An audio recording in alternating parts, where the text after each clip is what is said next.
Welcome to the Old Guys No Shit podcast in DealerCast Studios, where we bring together decades of automotive knowledge, all together in one place.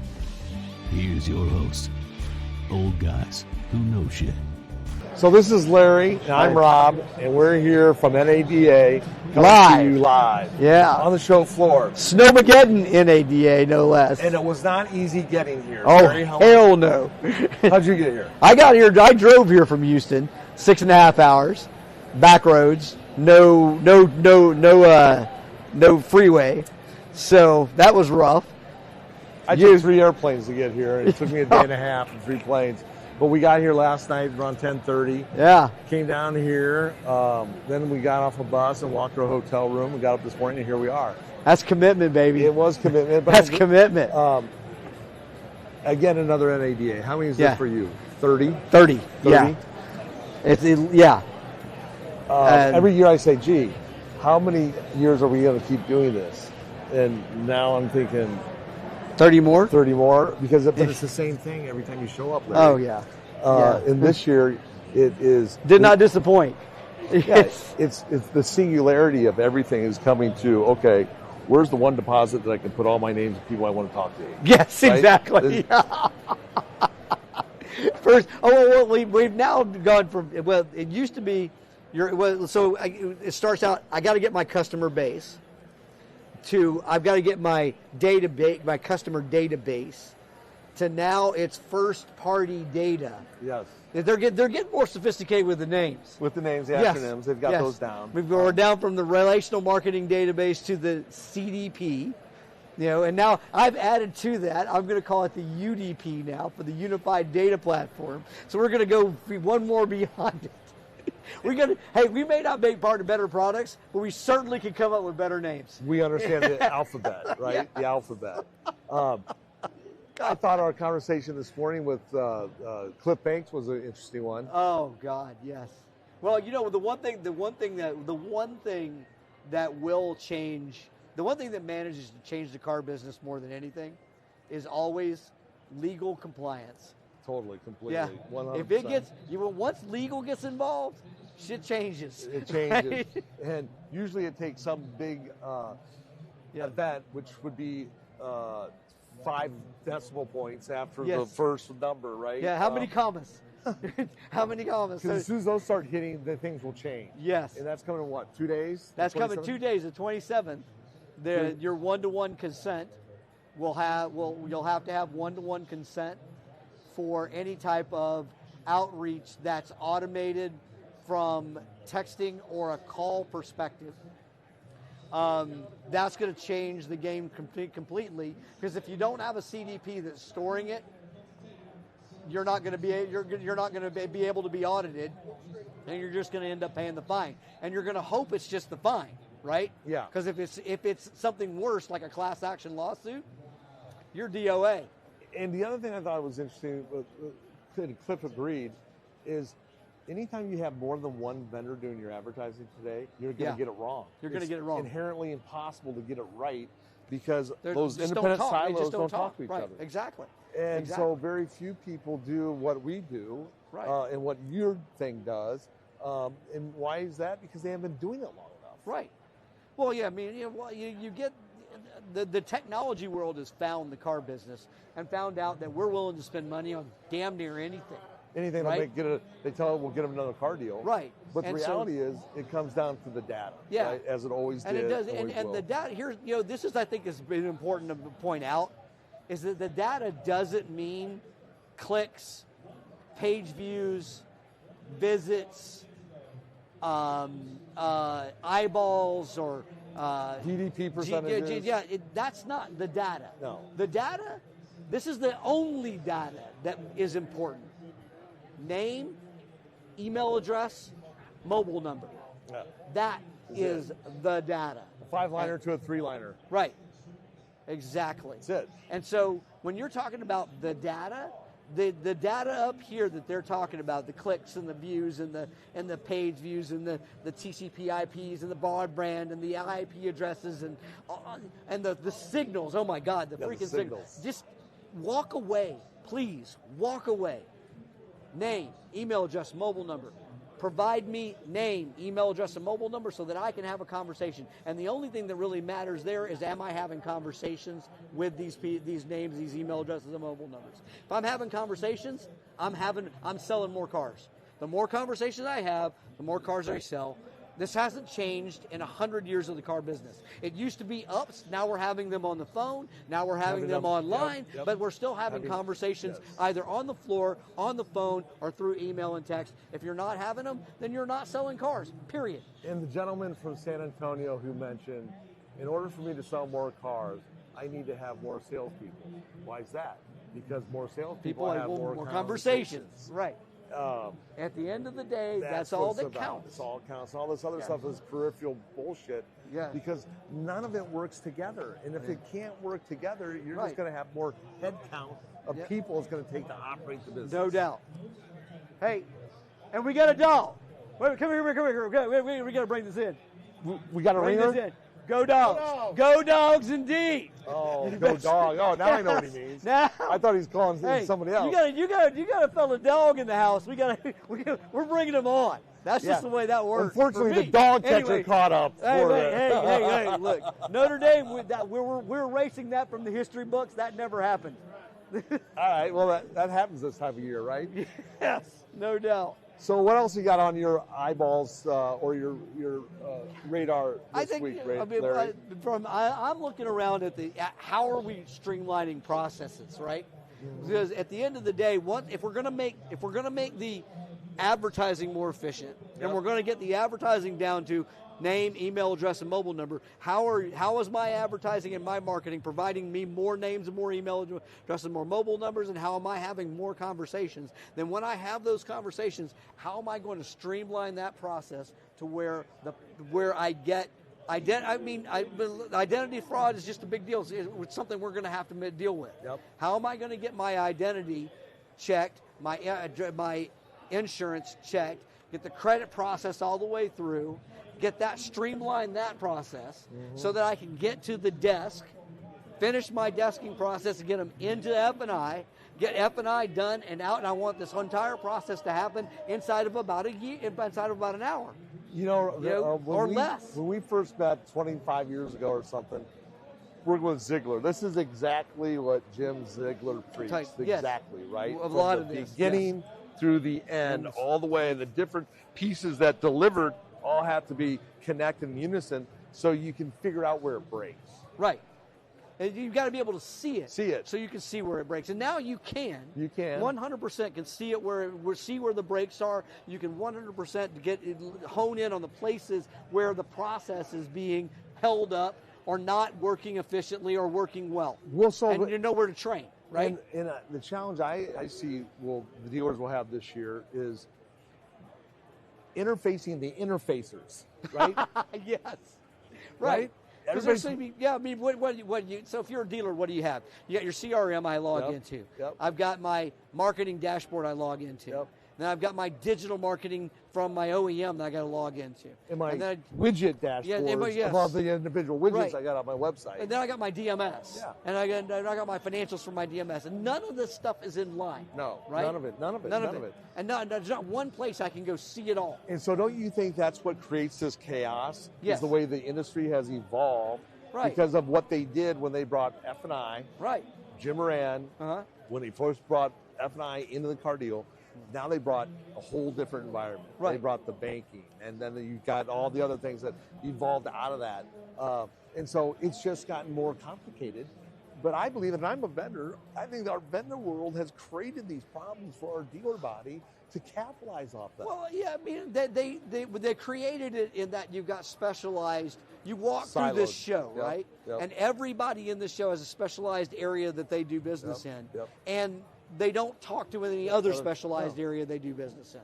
And at the end of the day, the reality is that you know what hasn't changed? The internet hasn't changed since 2000. Nope. It's gotten faster. That's about it. And that didn't change the internet. That just changed the speed to your house. You know, the internet hasn't changed. It hasn't changed the people how they want to buy the car. It's how they can get the information has changed. how they want to buy the car hasn't. No. Right? They want this process to be speedy. They want it to come all the way through. But realistically, what holds up the customer is the dealer. The dealer's process isn't streamlined, and when his process isn't streamlined, that holds up the customer. And the customer thinks we think it's the customer's process. The customer process is not streamlined, but it's really our process that's not streamlined. Right. And so, I find it interesting that the people on the outside are saying that the dealer's business is not systemized and the process isn't fast enough. Well, yes and no, because a lot of times with this new technology that gets plugged in, it makes the process harder and longer. It doesn't.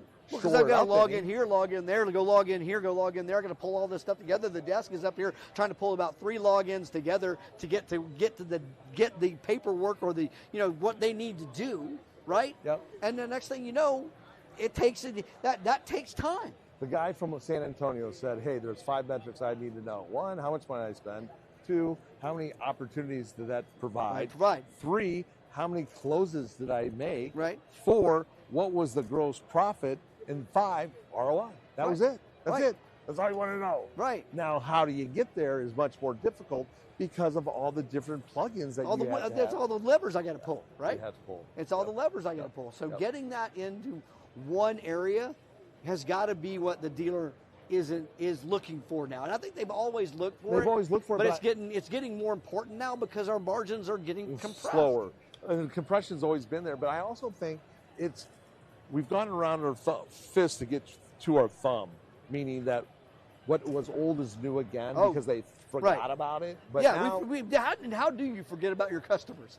We forgot about our customers. They moved the needle. They moved the needle of how you're going to look over here. Look over here. This is how we can do better for our customers. Right. Really, I mean, guy's going to buy a car once every 6 years, so you got one chance every 6 years to try to do something. That's not a lot of time. I mean, there's in between a lot of time, but you're one opportunity, and then nothing really changes. You got rapport. Did you under council call? All the basics really is what I think all this is trying to create is the basic platform, but no one has all the elements. Well, there are some. I think we have it. You have it.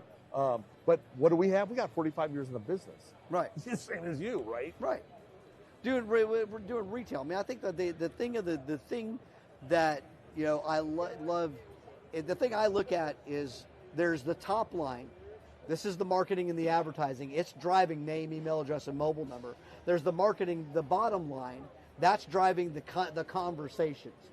And having more conversations is what we've got to do. The problem is that having more conversations with the same number of people equates to 10 cars a month.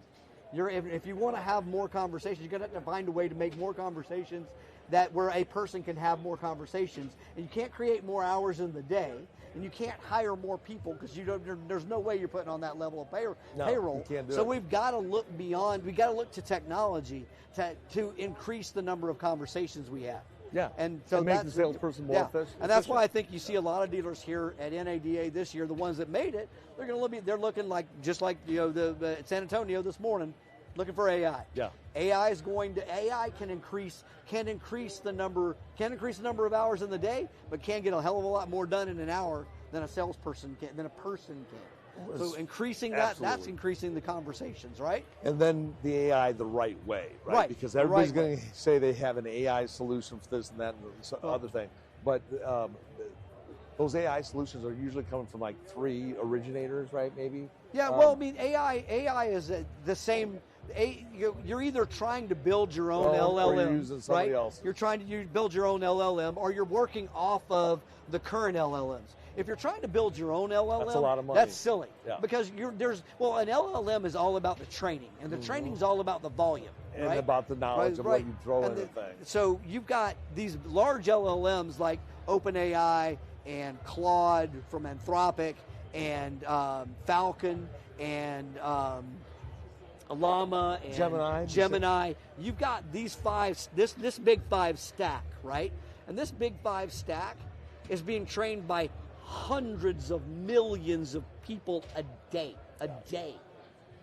To think that you're one of these providers, and you're going to build your own LLM to be trained off of a few thousand a day, silly. 10,000, it's silly.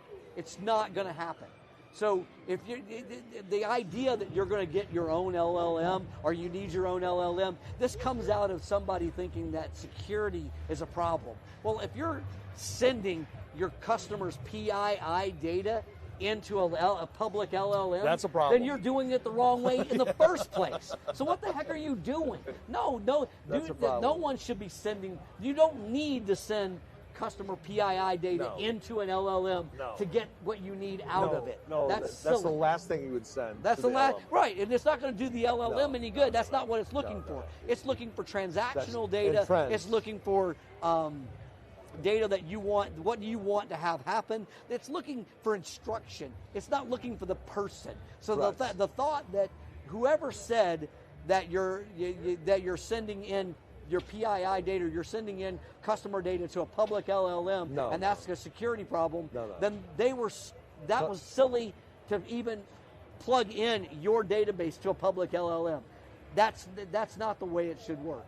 The way it should work is you federate, because these LLMs all have their own things. Like Llama's good at certain things, Anthropic's good at certain things, OpenAI is good at certain things because of the training models that they're trained on, right?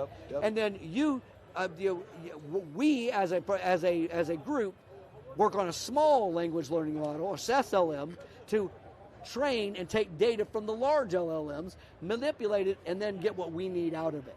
That's the way we work. That's the way I believe it's going to have to work. In order to make the it's the way it's always worked. It's the way it's always worked. You know, any platform is a code base that someone had to write, and they created it, and whoever that individual is made it the way they wanted it. That's what you have with AI. Is the same way. Right. But the question is, who's the originator of the model? Who's the creator of what it's supposed to be What knowledge doing? do they have? Right. Exactly. Right. I mean, do they have some car knowledge? Yes. Are they going to understand what you're trying to accomplish there? Or you got another tech guy trying to build off another tech guy who's trying to learn from another guy. It's the telephone. It's a telephone game, right? This guy told this guy who told this guy who told this guy how to do it, right? And I think that's coming, not to a closure, but it's getting closer to everyone understanding the game that's being played. Right. There's only so many people in this country. It's a finite number. And the ones that can buy cars, they're in a database somewhere, right? Sure. But you're not going to create new people. Database. Yeah, they're in your database. But you're not going to create new people. You need to do a better job of collecting the ones that you currently come in contact and communicate with. Yes. Right? But that's always been the car business, right? That's always been, we've always wanted, I mean, I can remember back in the the late 90s, mid 90s, and mid to late 90s, every dealer wanted to buy every customer in their market and have it in a database. Yeah. And then somehow we decided we'd trade that for every click in our market. Yeah. I don't know how you sell a click a car. If someone in the audience, if you can come by booth 3457 today and tell me how you sell a click a car, I will personally give you $1,000 cash. If you can tell me how you can sell a click a car, I'm sure someone will show up. Yeah, bring me hard data on how I got a cash offer, or you show me how you can sell a click a car. We traded people for clicks, and somehow we thought that was going to sell cars, and I don't know how. I don't know why. They're able to display a bigger number.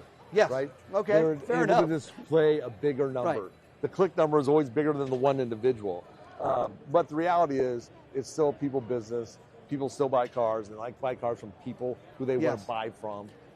And hopefully you have the right car with the right payment, and you got a lot of them. Yeah. So, I mean, I think you got at the end of the day, the way compliance is going, the way data is going, the way first-party data is going, the way data compliance is going, everything, you need to have one section where you can see somebody's doing the top line, driving the leads, driving name, email address, and mobile number, whatever you want to call that. Call it a lead, call it data. I don't care what you call it, but that's what I need. And then how am I going to churn that out and crank out sales from that? Yeah. And then if you can explain to me how you're going to do that, then you have a deal. Other than that, you don't have a deal. You're just trying to sell me basically pie in the sky BS. And I don't think the industry doesn't need that anymore. We got to get out of that. I think, and I really believe that everyone watching understands that. It's just that they haven't had a choice to see the real answers or or they know what they need. They haven't seen it available to them. Yeah. Right? I guess. Yeah. What else is there? I mean, because that car deal is what you just described. That's what everybody preaches. Why isn't that being done? Because I don't think it's, you got to have widgets, you got to have silos so these folks can make money. Right. So they can focus on making money instead of focusing on, we got a whole other department. We created a marketing department in the store. When I started in the car business in the 80s, I'm not going to date it that bad. We didn't have a marketing department. We had an ad agency, right? That was the marketing department. That was the marketing That was department. the marketing. But that day, it wasn't about credit, it was about the result. Today, they've introduced this credit metric that never existed. Yeah, they call it attributes. Yes, called attribution. You got to have a really nice name for it. I remember that attribution. It's called, taking credit is now called attribution. Yes. It sounds better that way. But what it really means is understanding what the fuck you're doing, right? The guy's money, and you know where the channels that are driving to what you just described. Right. And then you know what that channel, if you get those three things, how they convert. And then when you figure out which one does it the best, you heavy up and you move around. So the business hasn't changed. The tools we use to do that business have. And there become more of them. And hopefully... I would say if you're on the floor here at NADA right now and you're seeing this, and you hear somebody say attribution, walk away. just walk away. And with that, Larry and I are going to walk away. We're going to walk away until our next session of the Dealer Cast. Yes. Right here. We got more to come from NADA. Thanks for watching. Thank you. Ciao. Thanks for tuning in to the Old Guys Know Shit podcast with your host, Old Guys Who Know Shit. Remember to like, comment, and subscribe. Happy podcasting.